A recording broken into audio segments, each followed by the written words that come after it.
Hello, नमस्कार. कशा आहात तुम्ही सगळे? आय होप अगदी छान, मजेत आणि आनंदीच असाल. चला, एका नवीन ब्लॉगमध्ये मी तुम्हा सर्वांचे अगदी मनापासून स्वागत करते. आज आहे स्वामी समर्थांचा प्रकट दिन सोहळा. खूप जास्त गर्दी होती. कंप्लीट अर्धा तास लाईनमध्ये थांबल्यानंतर ना आमचा दर्शनासाठी नंबर आला आणि नंबर आला ते आला. पण आतमध्ये व्हिडिओ काढणं अलाउड नव्हतं कारण खूप गर्दी होती. त्यामुळं आम्हाला पटपट दर्शन घेऊन बाहेर पाठवत होते. मग तिथे दर्शन घेतलं. महाप्रसाद देखील होता, पण लहान बाळ असल्यामुळे आमच्यासोबत आम्ही तिथे थांबलो नाही. गर्दीही भरपूर होती. दर्शन घेतलं आणि निघालो. नंतर ना आम्ही एका स्वीट होममध्ये गेलो तर तिथं खूप सुंदर अशा वस्तू होत्या ज्या आपल्या जुन्या काळामध्ये आपण मिक्सर ग्राइंडरला ऑप्शनल असा वरवंटा, पाटा, परत खलबत्ता होता, लाकडाचा सॉरी दगडी खलबत्ता वगैरे होता, ज्यामध्ये भाज्या केल्यानंतरनं खूप सुंदर टेस्ट येते अशा होत्या. आणि ते सगळं आम्ही बघितलं. तिथं गौमाता देखील होत्या. त्या छोट्या आंध्र प्रदेश का कर्नाटक साईडला आय थिंक त्या आहेत आणि त्या खूप छान दिसतात, सुंदर दिसतात. मला खूप आवडल्या. बघता क्षणी इतकं मनमोहक वाटतं त्यांच्याकडं की असं वाटतं की छोट्या गाई किंवा छोटे बछडे वगैरे आहेत, पण असं त्या तेवढ्याच असतात, त्यांची हाईट तेवढीच असते.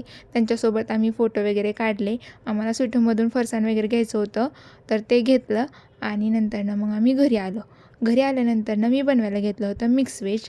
तर मी हे फर्स्ट टाईमच बनवत होती आणि बनवते वेळी जे जे त्याला लागणार होतं म्हणजे गाजर, फुलगोबी, बीन्स, मटार, कांदा, पनीर हे सगळे मी चॉप करून घेतले. म्हणजे बारीक चॉप नाहीत केले, त्याचे छान असे मिडल साईजमध्ये कटिंग करून घेतलं. आणि मी बटाटे जे आहेत ते उकडून घेतले होते असे अर्धे कच्चे कुकरमध्येच. त्याबरोबरच मी कांदा, टोमॅटो पण उकडून घेतलेला. थोडे खडे मसाले पण घेतलेले कारण मला त्याची प्युरी बनवायची होती. तर तुम्ही एकदा हे जसं व्हिडिओमध्ये दाखवलेलं आहे तसं करून बघा. खूप सुंदर अशी टेस्ट येते.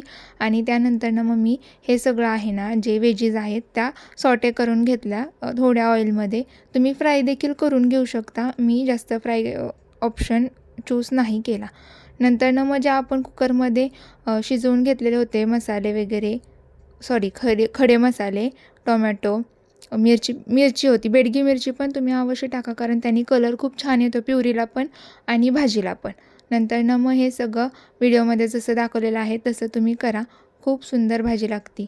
आणि त्यानंतरनं मी मग भाजी बनवायला घेतली. तुम्ही त्याच कढईमध्ये बनवू शकता किंवा दुसरी कढई जशी ठेवू शकता जशी मी घेतलेली आहे. पनीर वगैरे पण सेपरेट फ्राय करून घेतलं पनीर. नंतरनं मग एका कढईमध्ये जिंजर गार्लिक पेस्ट टाकली, आधी ऑइल टाकलं, नंतर जिंजर गार्लिक पेस्ट टाकली आणि त्यानंतरनं जे आपण बनवलेली प्युरी आहे ती त्यामध्ये ॲड केली. आता याच्यामध्ये एकच मसाला, किचन किंग मसाला टाकला. तुम्ही तुमच्याकडे जर पनीर मसाला वगैरे असेल तर तोही टाकू शकता. माझ्याकडे होता पण मी नाही टाकला. किचन किंगनीच टेस्ट खूप भारी येते. नंतरनं ज्या आपल्या व्हेजीज आहेत त्या ज्या सॉट करून घेतलेल्या होत्या किंवा तुम्ही फ्राय करून घेतलेल्या असतील तर त्या टाका. आणि नंतरनं ग्रीन चिली टाक. नंतरनं इकडे मी मिल्क पराठा बनवत होते. तर मिल्क पराठा असं फार काही अवघड नाही आहे. त्याच्यामध्ये फक्त जे आपण गव्हाचं पीठ आहे ते चाळून घ्यायचं, त्यामध्ये मिल्क पावडर टाकायची आणि तूप टाक आणि आपण जसे चपाती किंवा पोळ्या करतो तसं करायचं. भेटू परत.